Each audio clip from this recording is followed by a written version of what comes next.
teman-teman, hari ini saya mau jalan-jalan ke gunung.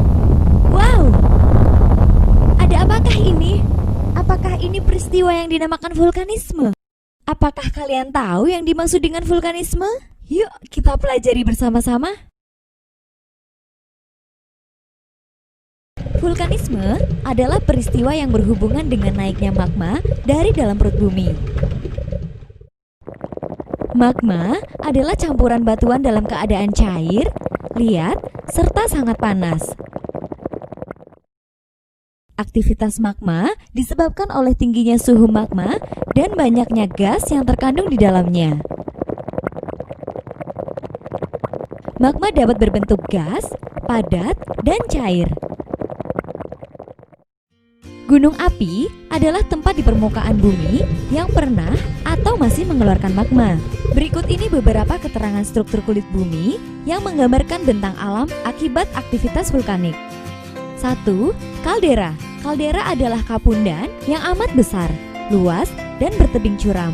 Kaldera terbentuk ketika gunung api meletus dengan hebat dan sebagian dari puncak gunung api itu gugur ke dalam pipa kawah. Contohnya, kaldera Gunung Krakatau dan kaldera Gunung Tengger. 2. Sil. Sil adalah magma yang masuk di antara dua lapisan bahan sedimen dan membeku atau intrusi datar. 3. Lakolit. Lakolit adalah magma yang masuk di antara batuan sedimen dan menekan ke atas sehingga bagian di atasnya cembung dan bagian bawahnya datar. 4. Batolit. Batolit adalah magma yang menembus lapisan-lapisan batuan dan membeku di tengah jalan. 5. Dapur magma. Dapur magma adalah tempat atau pusat atau sumber dari kumpulan magma yang merupakan panas dari kerak bumi. 3. Saluran diaterma atau saluran kapundan adalah lubang besar yang berbentuk pipa panjang dari puncak ke sumber magma, tempat mengalirnya magma keluar ke permukaan bumi. 7. Gang. Gang adalah batuan dari intrusi magma yang memotong lapisan batuan yang berbentuk pipi atau lempeng. 8. Apofisa. Apofisa adalah cabang dari erupsi korok atau gang. Tahu kamu kalau gunung api dibagi menjadi 3 macam berdasarkan bentuk dan proses terjadinya loh. Seperti 1. Gunung api mar. Gunung api mar yaitu seperti danau kecil atau danau kawah. Terjadinya hanya karena letusan. Bahannya terdiri atas eflata, contohnya Gunung Lamongan di Jawa Timur dan pegunungan Eifel di Jerman dan dataran tinggi Prancis Tengah.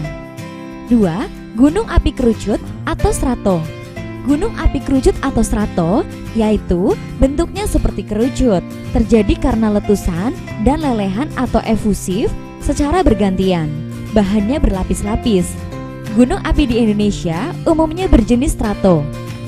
3. Gunung api perisai. Gunung api perisai yaitu bentuknya seperti perisai, terjadi karena lelehan maupun cairan yang keluar membentuk lereng yang sangat landai. Lavanya bersifat cair, sudut kemiringan lereng gunung berkisar antara 1 derajat sampai 10 derajat. Contohnya Gunung Mauna Loa dan Kilauea di Hawaii. Ternyata banyak sekali ya yang menarik dari gunung berapi. Berikut ini juga tipe-tipe erupsi gunung api sebagai berikut. 1. Lavanya sangat cair. Contohnya Gunung Mauna Loa di Hawaii dan Gunung Kilauea. 2. Mengeluarkan lava dan bom pada interval 5 menit. Contohnya Gunung Stromboli di Kepulauan Lipari, Italia, Gunung Vesuvius di Napoli, Italia, dan Gunung Raung di Jawa Timur. 3. Erupsinya mengeluarkan bahan-bahan yang terlempar hingga ketinggian 80 km di udara. Contohnya Gunung Krakatau. 4. Tipe vulkano lemah mengeluarkan asap abu seperti Gunung Bromo dan Gunung Semeru. Sedangkan tipe vulkano yang kuat membuat semburan hujan abu yang tinggi seperti Gunung Etna dan Gunung Vesuvius. 5. Lava kental mengalir dan membentuk sumbat kawah. Jika tekanan gas besar, sumbat kawah itu terangkat dan jatuh ke lereng sebagai ladu dan terjadi pula awan panas. Contohnya Gunung Merapi. 6. Mempunyai danau kawah yang akan menghasilkan lahar panas ketika meletus. Contohnya Gunung Kelut dan Gunung Saint Vincent. 7. Mempunyai sumbat kawah dan memancarkan awan panas dengan kecepatan 150 meter per detik. Contohnya Gunung Pelée di Pulau Martinique. Setelah kita pelajari beberapa hal tentang vulkanisme gunung berapi, kita juga harus tahu tanda-tanda gunung api meletus. Tanda-tandanya sebagai berikut. 1. Terjadinya gempa kecil. 2. Terdengar suara gemuruh dari dalam tanah. 3. Suhu sekitar kawah naik. 4. Sumber-sumber air mengering. 5. Binatang-binatang pindah ke daerah yang lebih rendah. 6. Tumbuhan di sekitar kawah menjadi layu. 7. Eksalasi semakin hebat. Tahukah kamu peta persebaran gunung berapi di Indonesia? Gunung berapi di Indonesia tersebar di berbagai daerah dari Sabang sampai Merauke. Wah, banyak yang menarik ya pembelajaran tentang vulkanisme gunung berapi. Semoga ini menambah wawasan untuk kita. Sampai jumpa teman-teman.